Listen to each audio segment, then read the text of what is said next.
All right, welcome to a special Monday edition of the Carousel, the number one show and podcast for all the latest scoop, news, and rumors in college basketball. Joined, as always, by our guy Brian Burton from All Access Network. Brian, what's up? What up? What up? Happy Monday. Let's get it. Yeah, big day today. We've got, in addition to all the latest movement in the coaching carousel, all the hires today, yesterday, Saturday, to talk about. We also have our conference, the Final Four Speaker Series, kicking off tonight, and very excited about that. We've got a full week of content, great guests coming in. Tonight we're going to have Coach Carm at Siena and Jeff Bowles at Ohio, two conference champions, kicking us off. So very excited. If you're a Rising Coaches member, you'll be receiving a link to view that for free. If you want to become a member, you can visit risingcoaches.com. Or if you don't want to be a member and you just want to go to the speaker series, you can do that for $15. Go to risingcoaches.com.coachesclinic.com. So lots of options for your Monday night tonight, Brian. Of course, we'll wrap up right before the Elite Eight games start. So it'll be a perfect primer for you. Brian, you're making me dizzy. I'm on my iPad trying to figure this thing out here. It's all right. We're rolling. No, you're good. How was your weekend, Brian? Fabulous. Really good. Lots of family time. Got to watch some good hoops, and no complaints. Feeling good. Yeah, absolutely. How about you? Yeah, it was good. A lot of basketball, which is, this is the best time of year, right? The best basketball time. Got family time. All good. Can't get better. Yeah. So I didn't lose any games either. It's like I'm undefeated still, so that's always a good thing. It's always a good thing. It's really nice sitting in our chair, and that's again why we host this show. It's not because we got all the juice. It's because we don't coach, and so we don't give a fuck. We can talk about this stuff and be open and free about it, and not worry about playing politics or who we're going to upset or anything like that. So literally Adam's favorite line. I love it every time he says it. Well, let's jump into it. We've got a lot of movement over the weekend. Let's start with Texas Rio Grande Valley. Yep. This one shocked me, man. They hired Matt Figger from Austin Peay. It didn't shock me because I don't think it's a great hire. I think it's a home run. Matt Figger's outstanding. It's just a little bit of a lateral move. Figger had done such a good job at Austin Peay. They were so good over his few years there. I unfortunately had a front row seat to a lot of that, coaching against them. Would have thought that he'd have a bigger job opportunity, but maybe Rio Grande Valley is better than I think it is. Yeah, I think Rio Grande is better than what it was when it was UT Pan American. I think the Rio Grande move and the name change helped them get a lot more money in their budget and salaries. Great hire. And he kind of snuck in at the last minute at the end of last week. Started hearing rumblings actually on Thursday after the show that he had a good chance to he interviewed. And looks like they went with a proven guy who had already won games. He's 76-51, so 60% win percentage while he was in the OVC, beating up on teams like yours. When you hear those, one thing you got to realize when you hear those overall numbers, when you're in a league like the OVC, you're getting bought, and so your non-conference, it's only two teams every year, right, in the non-conference above 500. So 66% in conference play. There you go. Yeah, good coach. Yeah, good really coach. Good. Came in the tree of Frank Martin. So he was at Kansas State. They play just like it. They play just like it too. They defend their butts off. Yep. They're physical. They rebound the hell out of the ball. They're one of those teams that their best offense is to throw it up on the glass and go get it. They're not afraid to punk you. In other words, no, not at all. Not at all. He was at Kansas State and did a good job recruiting Texas when he was there, and had some good Texas players his last couple of years at UTRGV. And so in the WAC conference, he's just got that much better. He's a coach of the year, I think, a couple of years ago or a year ago. So they add another really good coach to the already loaded WAC conference with conference champions and coach of the years. For sure. Okay, Brian, you were excited to come with breaking news today, and Adam Nelson beat you to it. Right, that's why they call him the Dirt King, Brian. It's all in love. We're one big happy family. We're all in this together. So they Stanford assistant what's his first name? Wilburn. Jeff Jeff Wilburn. Wilburn got hired at Denver this morning, or he's going to get hired today. So got the news this morning. And, yeah, then Adam just broke it 15 minutes ago. So looks like there'll be an official announcement later today. But another high major assistant getting his shot to finally lead the program. He's the associate head coach at Stanford, and obviously we know Stanford's success and their pedigree of how they recruit and how they coach and who they are as men. So it looks like a great hire by Denver. Yeah, nicest guy you'll ever meet. And for sure, they're gonna do things the right way. Yep. They're gonna live up to a certain standard. They're gonna represent the university at the highest level. And usually when you're doing all those things, you hope that wins follow. Right. A lot of times that is the formula, and it does. Not always. Right. But we wish him the best. Should we stay? What do you call that area in the Rocky Mountains? Yeah, Rocky Mountains. Utah. Yeah, Utah. Is Utah the Rocky Mountains? It's not, right? We just call it Mountain West. It's called the Mountain West. Okay, but it's not the Mountain West. They're in the Pac-12.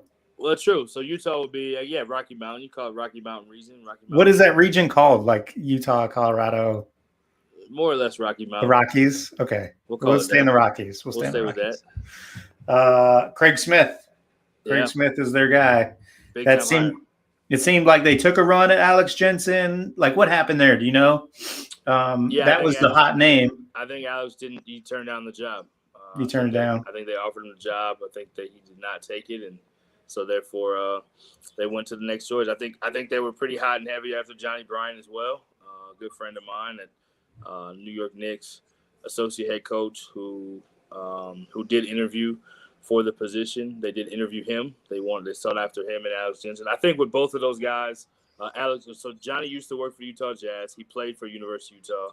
And then Alex Jensen currently works for Utah Jazz and played for Utah. So I think they were trying to kind of go a little bit maybe the Minnesota route of hiring a former player who knew what the place was about. And looks like both those guys being NBA guys and high-level assistants or associate head coaches wanted to stay at that level. And so they went with the best college coach they could find in Utah, and they got him, Craig Smith.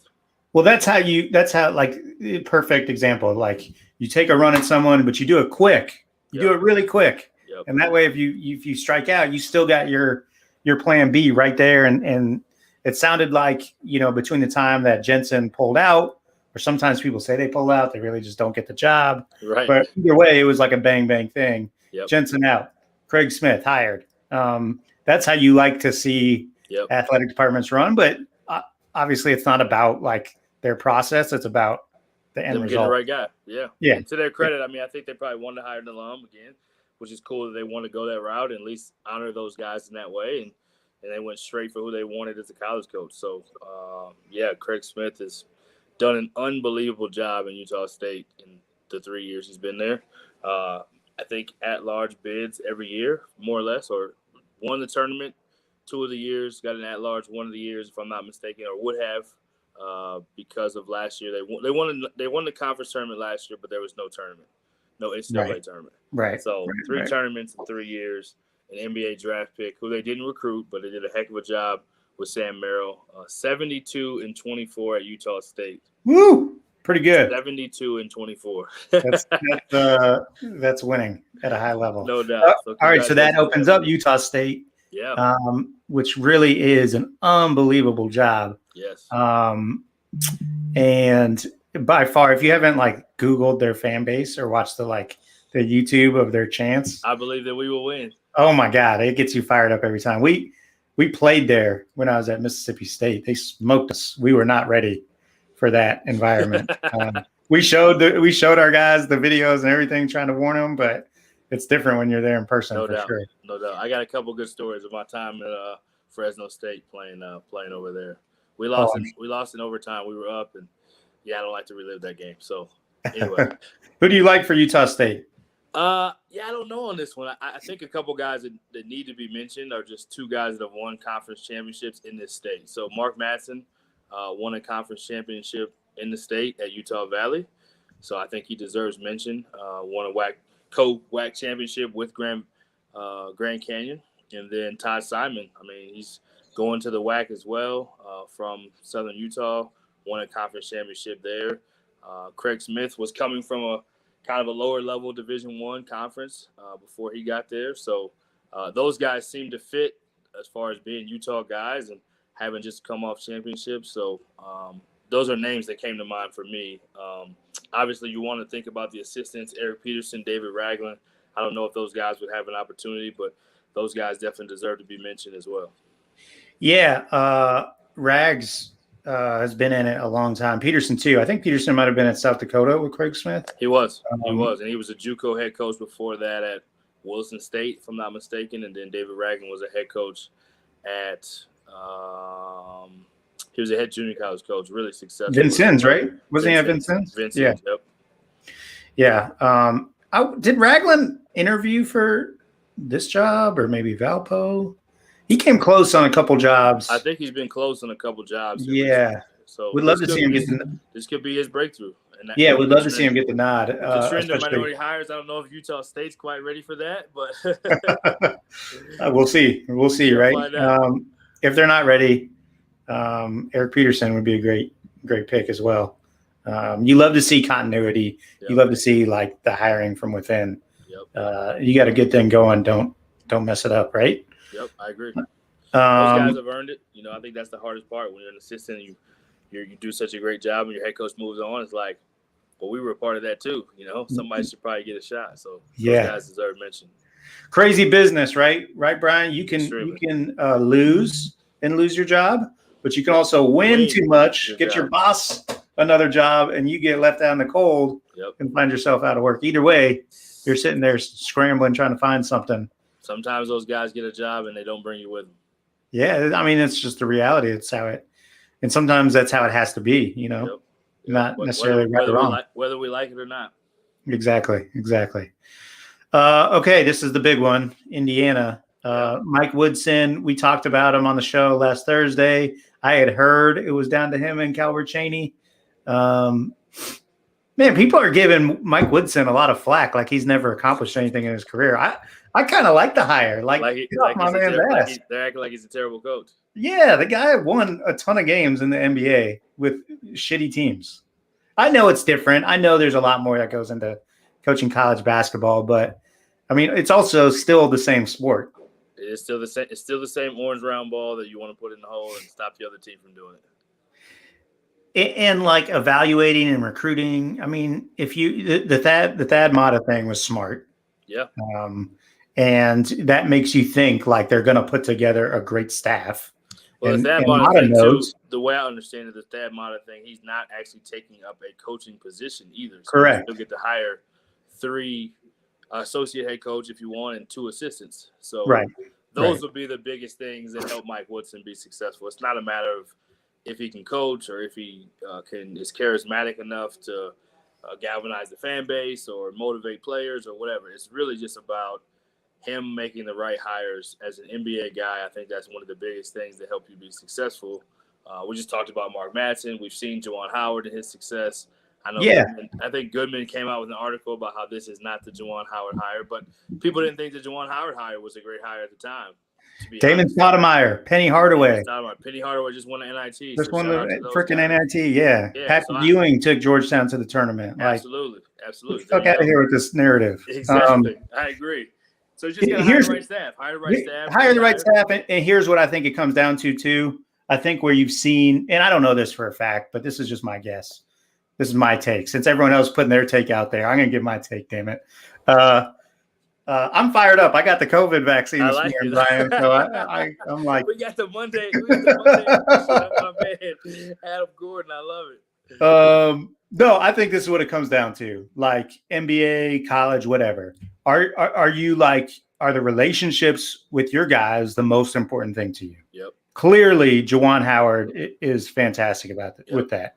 Damon Stoudemire, like all these guys that have been successful, Mark Madsen, all of them, like they truly care about their guys. And so if you care about them, you can figure out, if you're an NBA coach, you're smart enough to figure out, oh, we got to do study hall here. Right. We're in college. We have to check grade. You could. It's not that complicated. Come on, guys. We've all done it. It's just about getting the right staff that can help them understand the college basketball, bridge the gap, right? Like you talked about Right. with Penny, you talked about with David Stoudemire, Patrick Ewing. There's plenty of guys that have been successful. Juwan Howard's probably the most successful right now because he's on his way to hopefully competing for a national championship. But yeah, I think I wanted to read David Aldridge's thing that Rising Coaches put out this morning. I thought it was really good.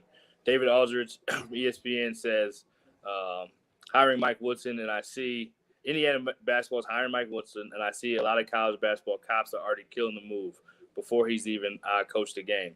I have no idea if Woody will be successful.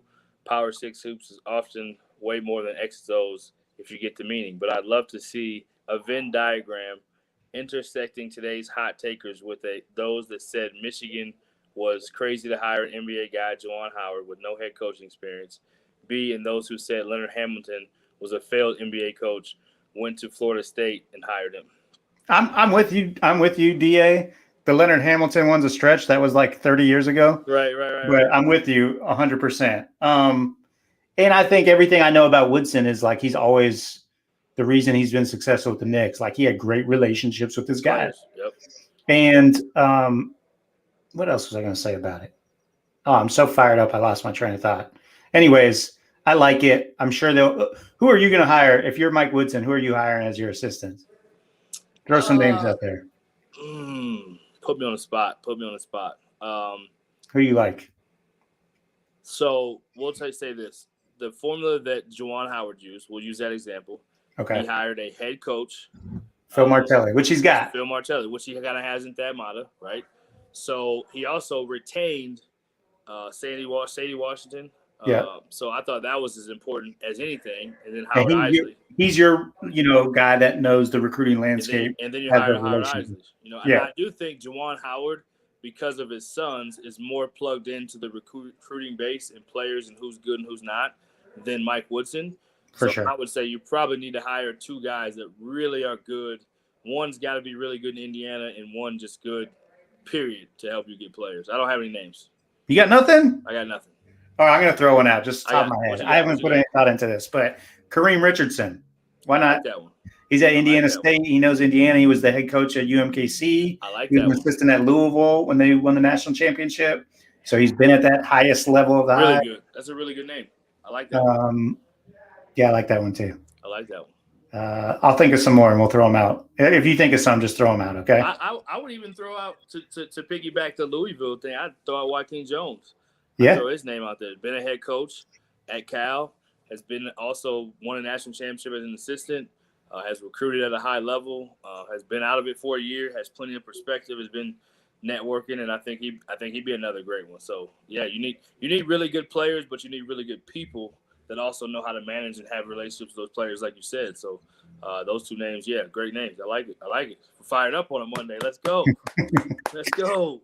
All right, where are we going next? Let's go Fordham. Kyle Neptune. They were just waiting. Like everybody was panicking because they were going all over the place. Is it officially done? I actually was on the phone last night. I didn't know if this was actually done yet. I read it on Twitter. Somebody reported it. One of the national people reported that. I like it. It's a done deal. So and they just finished playing, so they finally they were waiting kind of. Yeah, they were waiting. Shante Liggins did the same thing. So Fordham said, "Relax, guys, we got this. Let the tournament play out." All the ridicule, we got it. They keep winning. Okay. I got some hot scoop. So love that hire though. Yeah. He's been a long time Villanova assistant. Villanova is one of the creme de la creme, top shelf programs in college basketball. Can't find a classier head coach than Jay Wright, and I'm Kyle Neptune. I don't know him personally, but if he's been with Jay Wright that long, there's no more stamp you can have for me. So I think great hire by Fordham. No doubt. I got some hot scoop here. DePaul. What you got? Actually, this is not hot scoop, but this is. I'm connecting a lot of dots, so this is not like coming from a reliable source at all. This is just stuff that I was thinking about. This is you doing what you do. Dana Ford, head coach at Missouri State, proven he can win there. He won at Tennessee State as a head coach, very young, despite his 7 or whatever years of head coaching experience. I think he's a little younger than me. I'm 36. I think he's like 35 or 34. What am I doing with my life, right? He's He's already led two teams. You're leading rising coaches. You're leading the True, podcast. What are you true. doing? But Dana's, obviously he's a Chicago guy. He's an Illinois guy. Yep. He's tied into Chicago. He's got the experience. His teams always win and play with that brand of toughness, similar to like a Matt Figure that we talked about earlier. Right. It would be, honestly, he's a young, hungry dude. I'd really like that hire. I think that one would be really good. Yeah, you look at their last two head coaches. No one's mentioned it, and that's usually how it goes. They usually come out of left field. Yep. But you look at their last two hires, Dave Lato, Oliver Purnell, both legends, both Hall of Famers. Dave Lato's a Hall of Famer, right? In some form or fashion, somewhere. Yeah, sure. Yeah.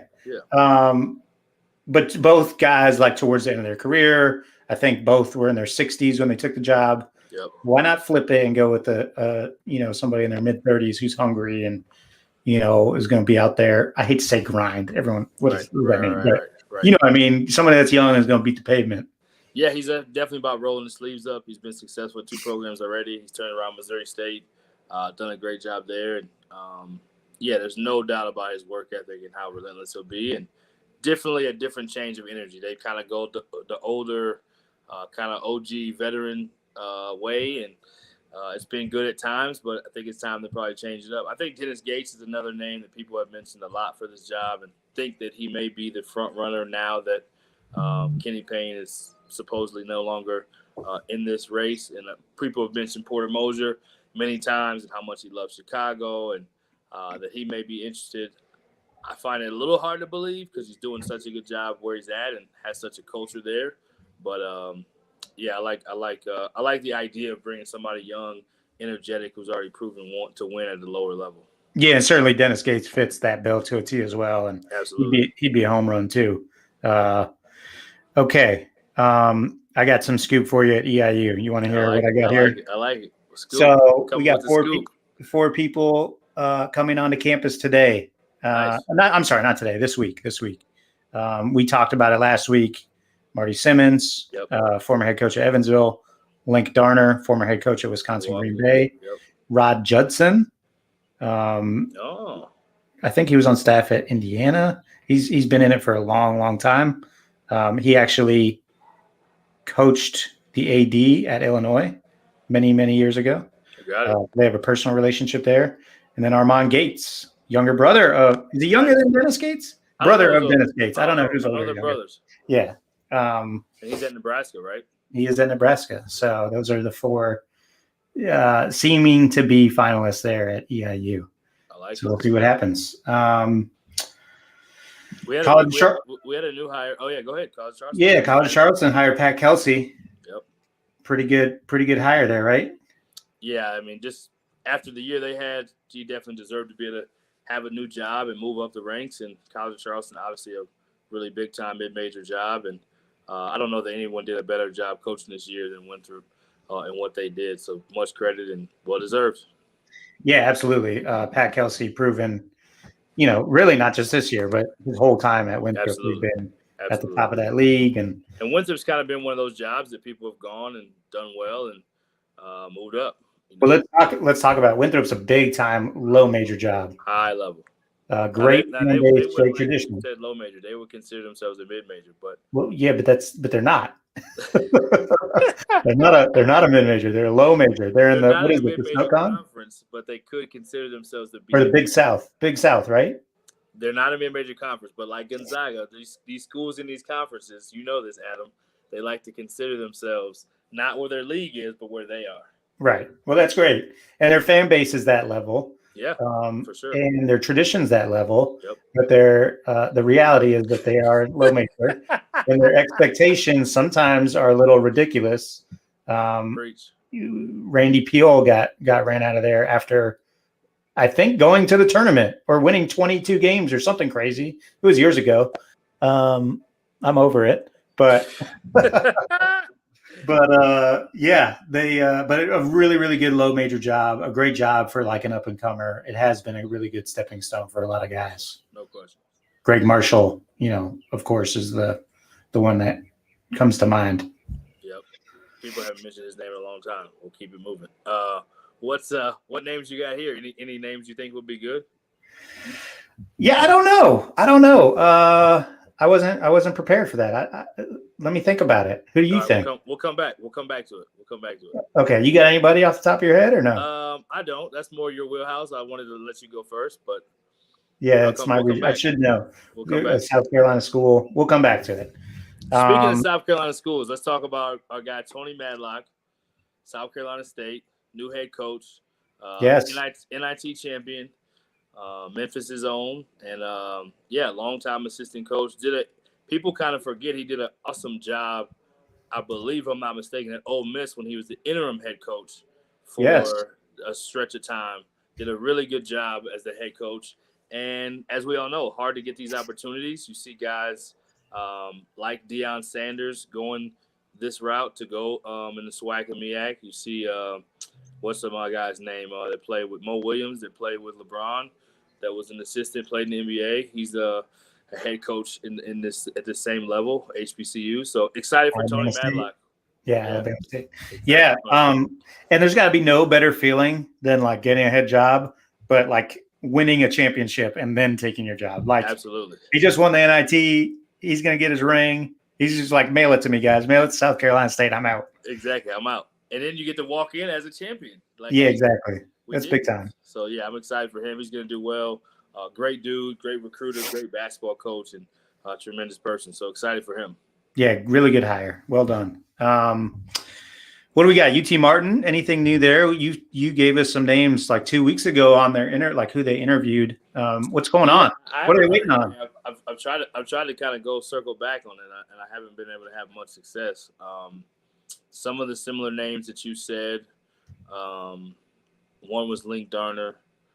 I don't have anything new from last time, so I'll basically just be saying the same names as last time. But Link Darner, Jermaine Kimbrough. It was an assistant at Valpo. Yep. Luke Gore, yep. I heard they brought in Anthony Bean recently from Northern Illinois. He was a longtime assistant at Southern Illinois. He's a Barry Henson guy. So we'll see what they do. I heard he came in recently. So that's what makes me wonder, like, what's taking so long? Yeah, they cut our guy Montez Robinson, who really should have gotten a chance at it. Yep. But whatever.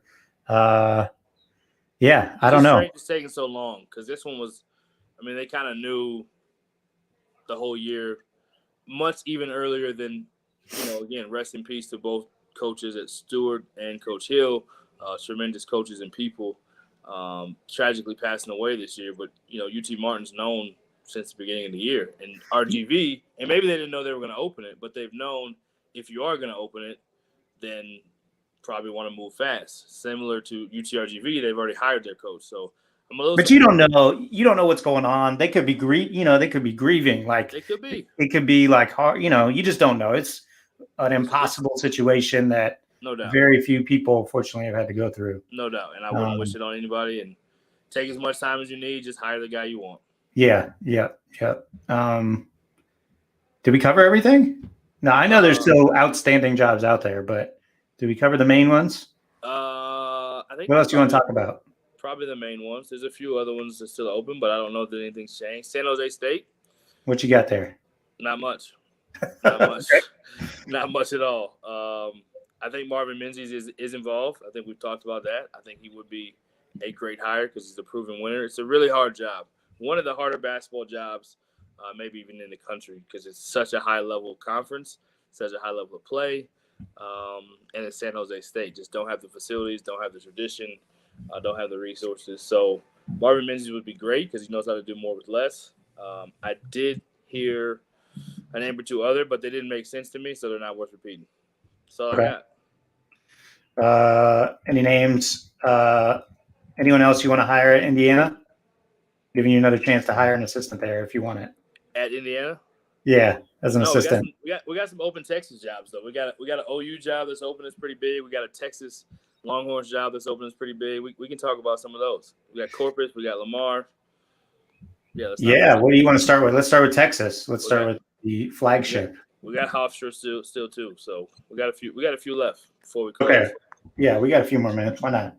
What do you got at Texas? Who you like there? Texas, I think everyone, in the world probably thinks this is going to get done. Isn't it done? Chris Beard is should be done. It's done, right? Yeah. I don't know if it's done, but it should be done.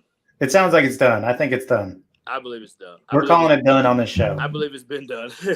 Okay. Hold on. Let me just add the word tech. Here we go. Texas Tech. What do we got here? Yeah, this is so going back to the assistant thing, does Mark Adams get a shot? I don't know. Really good head coach at Howard Junior College, is the mastermind behind their defense. So I think he should get a shot. I don't know if he will. So I want to mention that. The name that people like to mention the most is probably Grant McCaslin, former director of basketball operations there. His wife played soccer there. He is obviously as hot a name as any in the country. And then Joe Golding would be in that same mix. He's Chris Beard's one of his best friends, former player. He's in that conversation. And then along with a guy like Paul Mills, who just went to the Sweet 16. So those are the kind of the easy names for that one. Two no-brainers for sure. Well, Paul Mills too, but I don't know that he's got the Texas ties, does he? Well, he was at Baylor. So yeah, there you go. He does have Texas ties. Yeah. His two best players are from Texas. Oklahoma is right there regionally. So yeah, he's in the conversation, and we'll probably swing to OU, and he's in the conversation at OU too as an outside person that could get that job. Okay, let's go OU then. Yeah, Oklahoma. So Paul Mills is in the conversation. I think similarly, Grant McCaslin's in the situation regionally right down the road at North Texas. Is probably a 2-hour drive. I think, selfishly and biasly from being a former staff member of his, I think he would be elite here. He's kind of everything he touches turns to gold. He won a national championship at Midland, did a tremendous job at Midwestern State, went to 2 Elite Eights, did a good job at Arkansas State in 1 year, and then what he's done in North Texas to win 3 championships in 4 years, if I'm not mistaken, and go further than they've ever gone, has definitely proven he's worthy of a job like this. Joe Golding in that conversation. There are some outliers. I mean, there's guys like Porter Moser that just went to the Sweet 16 again too that probably would love to have a job like Oklahoma and could fit, even though it's maybe stylistically not how the Big 12 plays. I think he's a coach that can coach anywhere, coach on the moon, and he can coach his butt off. So he's a name to mention. So yeah, it's a few of them on Oklahoma. Absolutely. Well, let's do this, Brian. Let's tie a bow on it for the day. We'll be back tomorrow, same time. We'll be back all week, Monday through Friday at noon, with a special week of the Carousel. Just too much to talk about to wait till just Thursday. Absolutely. We want to thank our sponsors for sure. Shout out to them. Dr. Dish, the best shooting machine in the world, Brian. Again, the Final Four speaker series starting tonight. I know there's a lot going on in the basketball world. Obviously, the NABC has their deal going on this week. Black Coaches United has what looks like an unbelievable clinic on Wednesday. Yep. Make sure you guys check that out. They've got a great lineup. And like I said, the speaker series starting tonight with Carm at Siena, Coach Carm Acciariello. Did I say that right? And yeah, I think I did. I've been working on saying his name for like 2 years. And Jeff Bowles from Ohio. But tune in all week. We've got James Jones from Yale, Dennis Gates from Cleveland State will be speaking. We've got phenomenal speakers, Josh Pastner, Joe Pasternak, Molly Miller, Felicia Leggett-Jack. We've got an unbelievable lineup. So if you're a Rising Coaches member, you can attend for free. You'll be sent a free link to attend. If you want to sign up for a membership, you can do so at risingcoaches.com. Or if you're not a member, you don't want to be a member, you hate Rising Coaches, but you still want to go to the conference, you can go to risingcoaches.coachesclinic.com, risingcoaches.coachesclinic.com. Pay $15 and you get access to the whole thing. So you get a lot of options, and we appreciate you guys tuning in. Brian, last chance, man. Who you hiring as your assistant at Indiana? I'm calling Adam Gordon from Rising Coaches. Okay, let's go. I like it. All right, Brian. Good to talk. Good to do this as always. And Mondays, you're fired up, man. We may have to look at rescheduling the days. Mondays, you're in a different zone on Mondays. It's the vaccine that's got me. It's got me going on a different level today. All right, B. Good seeing you, man. And we'll see you again tomorrow. Okay, later.